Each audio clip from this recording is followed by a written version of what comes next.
Okay, umuntu kamngani wami.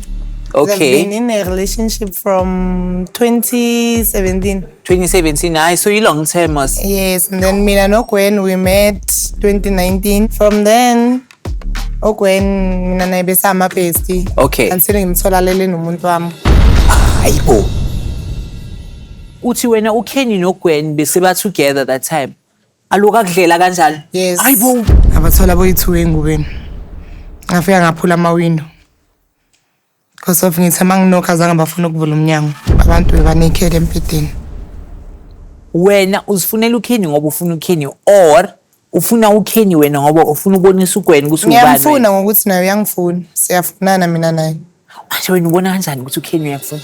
Uke wangishela. Okay, okay. We've kissed.